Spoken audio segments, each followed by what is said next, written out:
Hi, I'm Bergeron, and the presentation that you're about to see is the one that I recorded for Showing on Nantucket in December.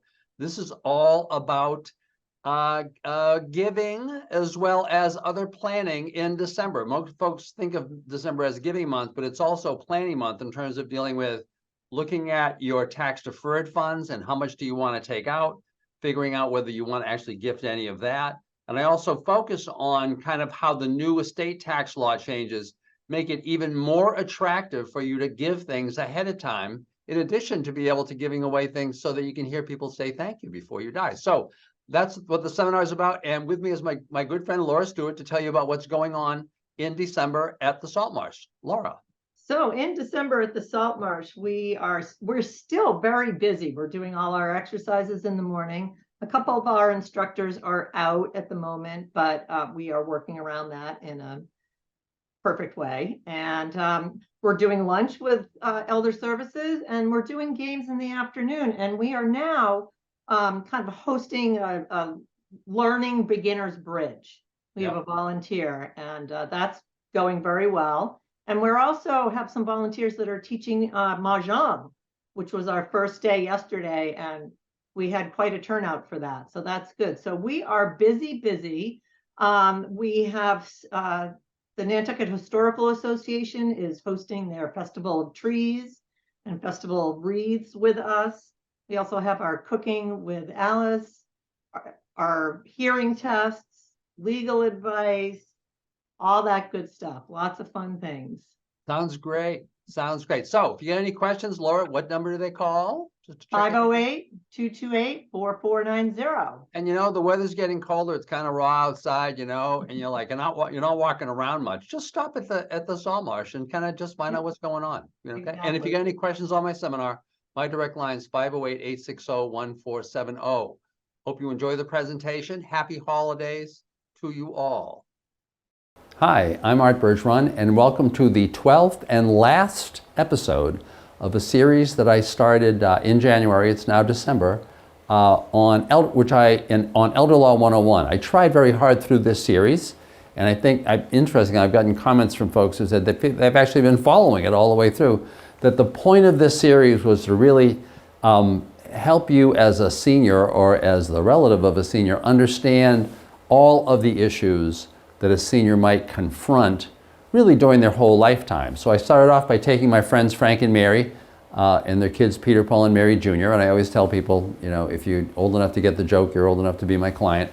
I took them kind of through their lives from the first presentation when they were under 60 and they had problems that were very different from when they get older, through issues in their 60s as they were heading toward retirement, and then into their 70s when they were starting to think about maybe moving from their home or slowing down. We talked a lot. We talked back in April about income taxes because it was tax season. Then we talked about life for Frank and Mary in their 80s, how they dealt with those issues. I talked about how you can always qualify for Mass Health, which is one of the first questions that people talk to me about when they walk in the door. Any client of mine, my median client age is 74, any client of mine who was talking to me wants to know about those issues. I talked a lot about, in one seminar, about the last year of your life, which you might be living right now. And it could be that death comes upon you suddenly or gradually, but the point is there are a set of issues when you're during that time, especially if you kind of know ahead of time that things are coming because you're getting frailty. There are a set of things that you really need to think of to do. I talked specifically about post-mortem. What happens after you're dead? What are all the things that your children or your spouse or whoever need to do to deal with issues that you might have left behind? And how can you plan better so as to reduce the stress and the time involved in all of that? I talked specifically about trusts, the three basic kinds which I'm always talking to folks about: the revocable trust, the irrevocable trust, and the so-called testamentary trust that's part of your will. I had a specific presentation about what to do in your estate planning regarding the kids and the grandkids. I talked about Medicare, which is an essential part of life as a senior, is constantly re-examining your Medicare package. And then finally today, 'tis the season, so we're talking about issues that you would be facing typically at the end of the year. And a lot of times this is just about giving, but I want to be talking specifically about some income tax and related estate tax planning as it relates to giving. So once again, I always talk about my friends Frank and Mary and the kids Peter, Paul, and Mary Jr. Their goals are very simple. They want to stay in their house until they die. They want to be buried in the backyard. They want to leave everything to the kids. But there are a couple of other things that they want. They want to not pay taxes or pay as little as possible. And they don't want to get clobbered by nursing home care, which for seniors becomes the biggest issue and really comes to outweigh tax considerations, avoiding probate, the big potential catastrophe that can happen to a senior is what happens if you need nursing home care. So I'm going to talk about things in relation to that especially. So in my case for today, we're talking about Frank and Mary who own their house. It's currently worth about $400,000. Now, once again, I do a lot of work on the islands where this number is somewhere between $1 million and $2 million, but all of the concepts are the same. Say the house is worth $400,000. Say they've got joint savings of $300,000. For today's purposes, I'm assuming that Mary is the one with the big IRA. Typically for my clients, it's Frank. But it just makes it easier for me to explain today. To assume that Mary has a very large IRA. The total assets $1.3 million. Frank's, their income, not counting their required minimum distribution, is about $40,000 a year. So you should know that on that $40,000 a year, the top marginal tax rate for their money is 12%. And the tax is about 2%, or excuse me, the tax is about $2,000 a year if that's Frank and Mary's situation. So first question, before you can understand how Frank and Mary may want to think about their assets in relation to nursing home issues, you need to understand what would happen if today Mary just fell down the stairs or was now or had a stroke and was now in a nursing home and was going to need to stay there for the rest of her life. What would happen in that case to a person with these kinds of assets? Well, amazingly enough, because Frank is alive in that situation, Mary could actually qualify for Mass Health, which is the Massachusetts name for the Medicaid program. That it would be really important to Mary since once she'd been in that nursing home for more than 100 days, her Medicare would no longer pay for the nursing home care. So if she had that stroke, and it sounded like she was just going to be there for a long, long time, she'd be very concerned that after that 100 days, she'd be paying privately at a rate which is around $16,000 a month now on the private pay side. Obviously, this varies by nursing home. But the point is that, as I've talked about before, in that situation, Mary could actually qualify for Mass Health almost immediately. How could she do that? Well, first she could do it by transferring all of her assets to Frank. But wait, you say, isn't there a look-back period? No, as I've so often repeated, there is no look-back period regarding transfers between spouses. I'm always talking to clients who are couples who are telling me that they're sure that the only way they can protect their assets if one of them needs a nursing home is to give them away and wait 5 years. With a very few exceptions, that is not the case. That is not the case, because at the last minute, as in this situation, if Mary needs nursing home care, Mary could transfer her interest in her home. She could transfer everything else to Frank. And the day after she did that, thereby reducing her assets below $2,000, in certain situations, she could qualify for Mass Health. The only caveat on that is that in order for her to qualify for Mass Health, she needs to show that she has less than $2,000, and Frank needs to show that he has less than a particular amount of assets, not counting the house. Frank can have the house no matter what the value. And once again, I emphasize this because so often that's where people's big value is, especially on the island, especially on Nantucket and Martha's Vineyard. So Frank can have the house no matter what the value. Frank can have an additional $148,600 in other cash or cash equivalent assets. So in this case, after all assets had been transferred to Frank, I would tell Frank, Well, if you want Mary to qualify for Mass Health, you need to keep, say, $100,000 and use the rest of the money to buy an annuity. And as long as that annuity calls for equal monthly payments over a term that was shorter than Frank's actuarial life expectancy at that time, then the purchase of that annuity in any amount would convert those assets into a non-countable income stream. Frank can have unlimited income.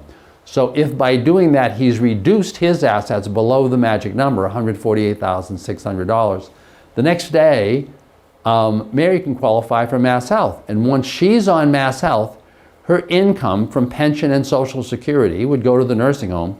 She wouldn't have any other income because all of her other money, all of her other assets would have been transferred to Frank. And at that point, her pension, her income from pension and Social Security would go to the nursing home.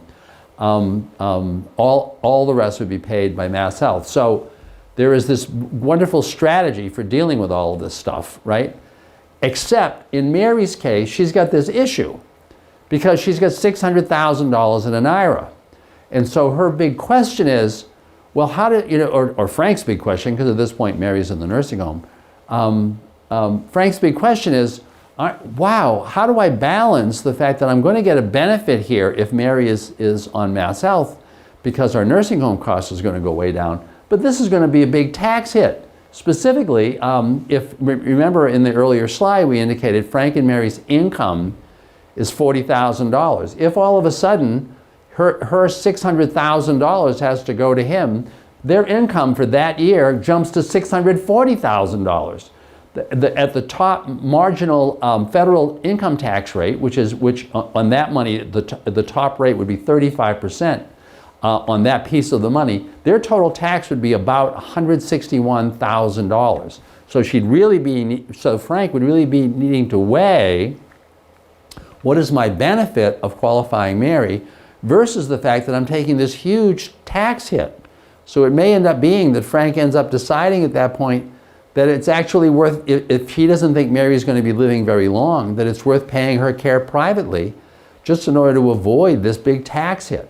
An alternative strategy, though, this gets down to what the gifting strategy we want to talk about, would be for Mary to cash in those tax-deferred funds over a period of time, thereby reducing the tax rate. If, for example, in 2023, when the top tax rate on income of $89,450 is only 12%, right? If Mary could say, take the income that she's going to be getting for 2023, $40,000, and instead of taking her required minimum distribution regarding her IRA funds, which would be really minimal, she pulls out $49,450, thereby getting her total income to $89,450. Then her tax would only end up being, or the additional tax that would end up being paid on that additional $49,450 is only $6,000. And if she took these payments, now this was assuming the tax rates stay constant over 12 years, so this isn't exactly the right number. But if you assume that, if Mary took out her $600,000 over 12 years, the total amount of extra tax that she would be paying over that 12 years would only be $72,000. Compare that to the $161,000 that she would have to be paying if she took it out all at once.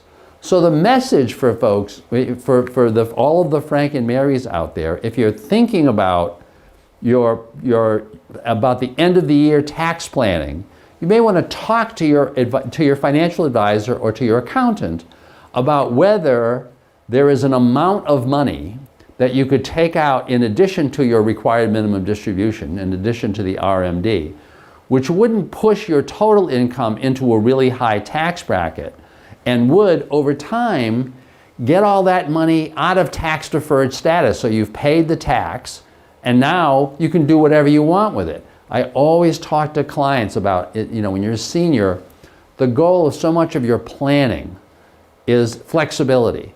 And the best thing you can do to give yourself that flexibility is to get rid of this specter that if you need to take a lot of money out of tax-deferred funds, you're going to end up with this really big tax hit.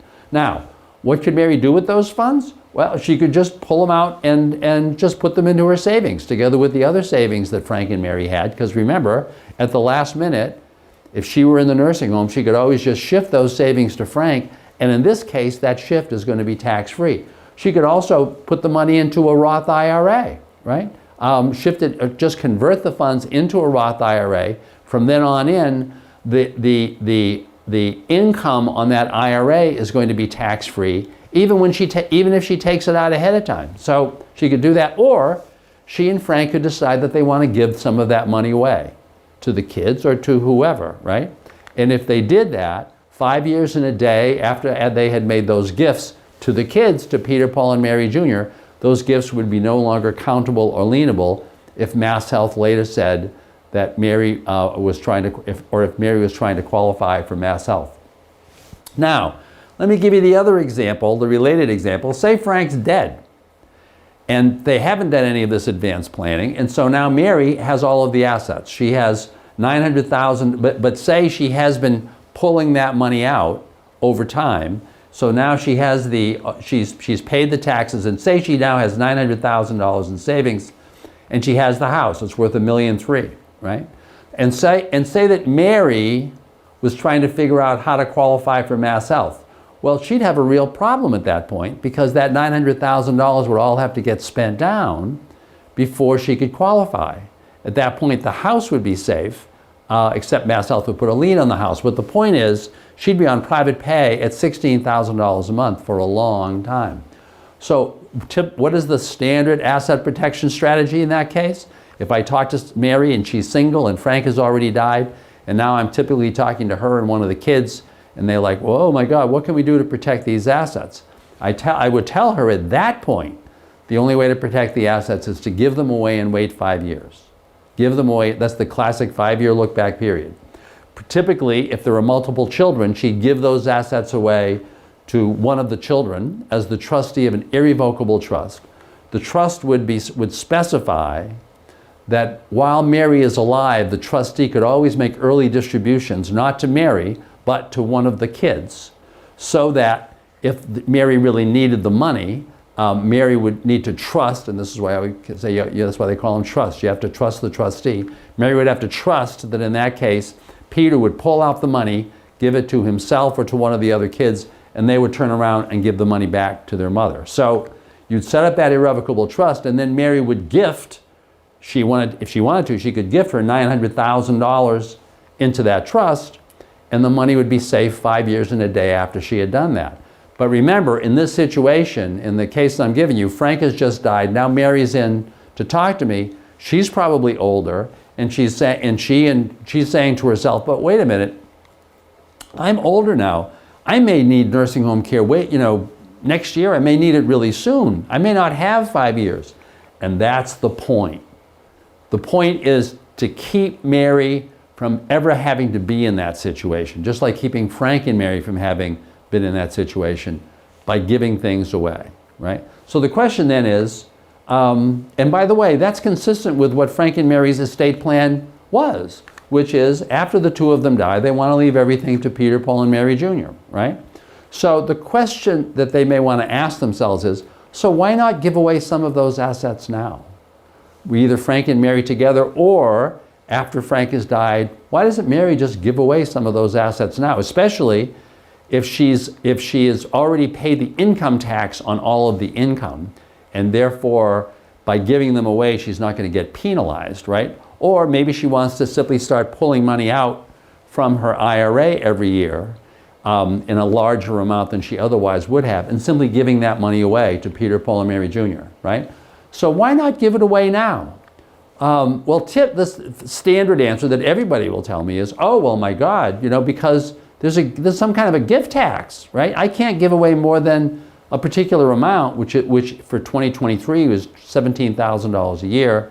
For 2024, it's actually $18,000 a year. But because if I do, something bad is going to happen. Well, actually, nothing bad happens. Let me talk to you a little bit about that. There is no Massachusetts gift tax. Therefore, and I'm going to talk about this a little bit later on, because this really affects your tax planning now that the Massachusetts estate tax has just changed. There is no Massachusetts gift tax. So Mary could literally give away all of her money the day before she died and not pay any estate tax. And the receipt of a gift is not income, right? And so you give this money to your kids, they're not going to pay anything in tax. So the question is, but what about that $17,000, which everybody in their head says, yes, there's this amount that I have to, beyond which I can't give money away. That relates to the federal gift and estate tax system. As I mentioned, in Massachusetts, you can literally give away things the day before you die, thereby reduce the estate tax. At the federal level, some have thought about that and said, when they were creating this, the estate tax, many years ago, well, we don't want that to happen. And so what they did was they created a combined federal estate and gift tax system. And the system is that if you die leaving more than a given amount of money, and for 2023 that amount was $12,920,000, right? You pay an estate tax. In the meantime, while you're alive, if you make a gift to anybody, not a gift to a nonprofit organization, to a 501c3 or to a church, but a gift to anybody else, then regarding that gift, you're going to pay a gift tax unless you qualify for one of the two exclusions, the one that everybody knows about and the one that nobody knows about. The one that everybody knows about is that there's an amount which used to be $10,000, but because of the gift tax bills in as an inflation provision, was now up to $17,000 in this year, and by the way, is going to go to $18,000 in 2024. If you give below a particular amount to a particular person, then you don't have to pay any gift tax, and everybody knows that. In addition to that, though, you have a lifetime exclusion equal to the estate tax exclusion, which is now $12,920,000. So unless you are planning during your lifetime on giving away more than $12,920,000, effectively, there is no gift tax. There is no gift tax, right? Now, by the way, the place that this often comes up is at the end of the year when your accountant is sending you, or your tax preparer is sending you a thing that says, oh, give us all your information for 2023 and include if you made any gifts, which in 2023 were more than $17,000. And if you tell the accountant that you did that, the accountant's going to say, oh my goodness, in that case you have to file a federal gift tax return, which is technically true. But ask the accountant in that case, well, what if I don't? What if I don't? The answer is, nothing happens if you don't. And the reason for that is because the only penalty for failure to file the gift tax return is interest on the gift tax that you otherwise would have owed. And in this case, you don't owe a gift tax, and therefore there's no penalty. And so there's really no especially good reason to file the gift tax return. So let me talk about that a little bit as it relates to estate tax avoidance. This is now a really big deal. The Massachusetts legislature, as many of you know, recently changed the Massachusetts estate tax. It was changed in several ways. It's kind of like I said earlier, the one that everybody knows about, and then there's this one that kind of no one's really paid attention to. The one that everybody knows about is that the threshold subject to taxation jumped from $1 million to $2 million.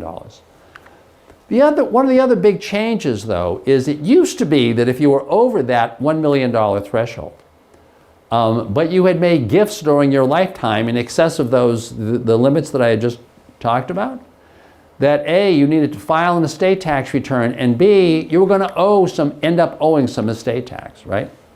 That's no longer the case.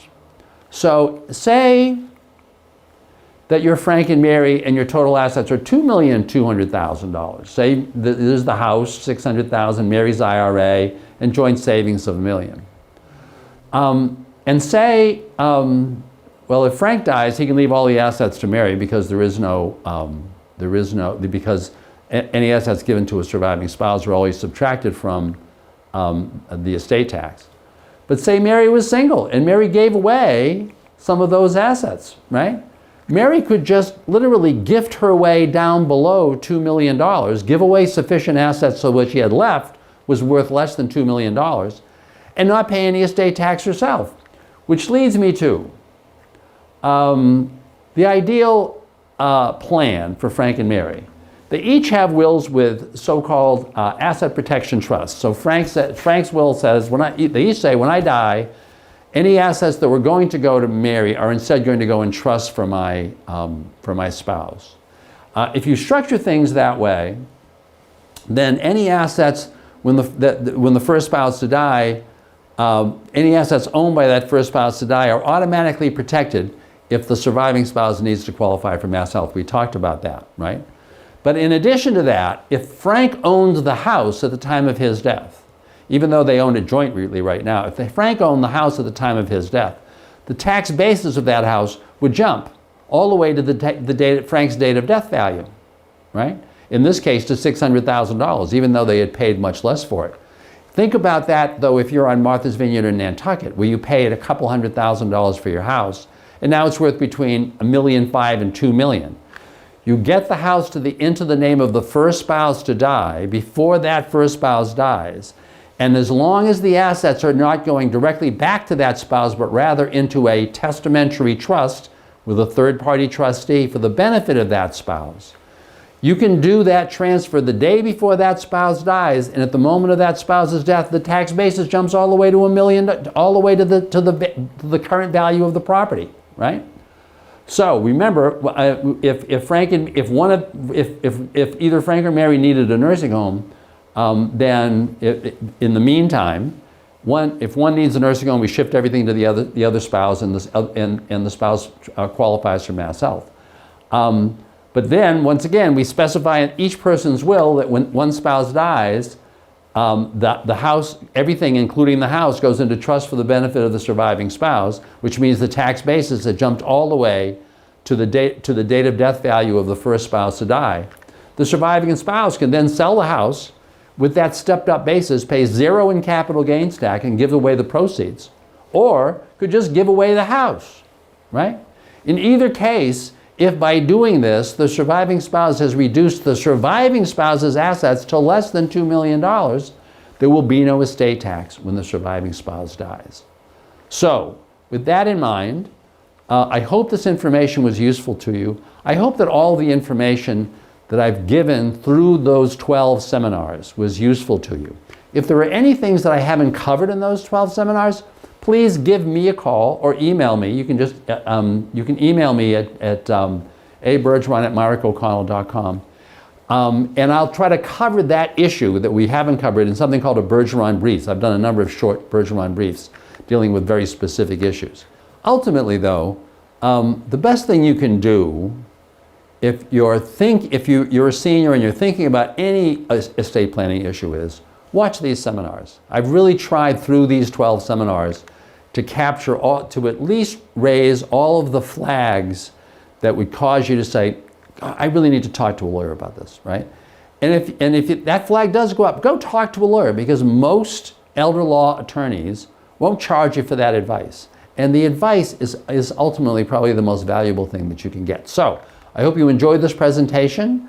Happy holidays. And I hope, and if you can, watch all these presentations. I think they'll give you a good sense of elder law. Thank you very much.